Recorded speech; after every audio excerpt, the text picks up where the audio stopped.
For the first few years of her playing career in New England fiddle contests, Sarah Michel was known as the girl with the red hat. Eventually, it was her playing that was being recognized.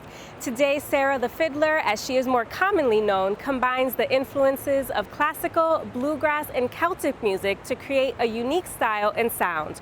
Producer Dave Fraser brings us her story. Sarah the Fiddler's passion for music is evident both in her playing and on the walls of her Southampton home. Her musical journey began at the age of 4 when she started violin lessons using the Suzuki method.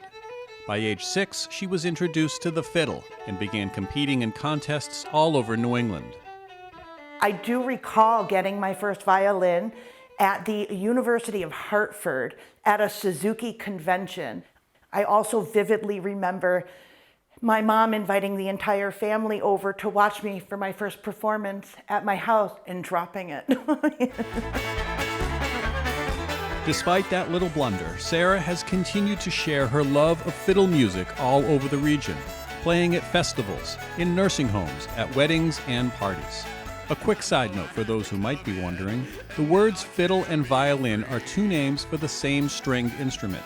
In the context of classical music, it's typically called a violin. In a bluegrass band, it's more likely to be called a fiddle.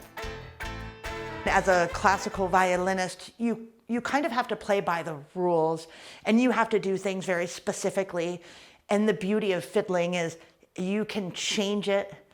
Every time you play it, you can play it differently, and no two fiddlers should ever sound the same.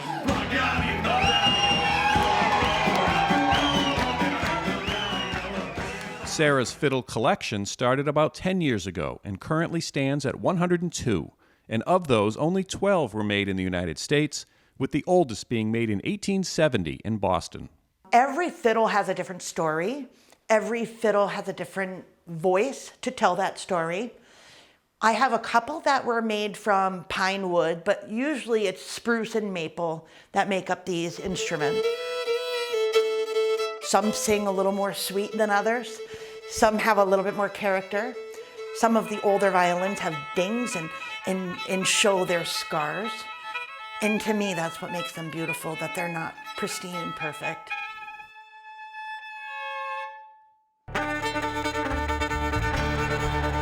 On stage, Sarah is often accompanied by husband Keith Da Silva on drums, Joseph Juck on piano and accordion, and Will Gorey on guitar and mandolin.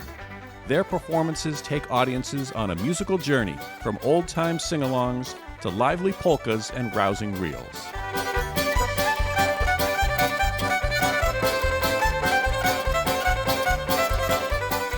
What I like to do in a group setting is to let every musician that's working with me shine. If somebody comes to a Sarah the Fiddler show, you never really know what you're going to get. We always try to feed off of an audience. We're not a group that typically follows a very strict set of rules and guidelines when we play, meaning set lists and things like that. We kind of like the spontaneity of our program. Fire on the mountain, the rumbles rise. Devils in the house with the rising sun. When we're, as a group, having fun and laughing while we're playing, we've had so many folks say to us, we love watching you on stage because of your interaction. And although all of us in our own right are pretty serious musicians, when we get together, it is not about perfection. It is about fun, it's about feeling, it's about connecting with one another. And when we do that, they connect with us.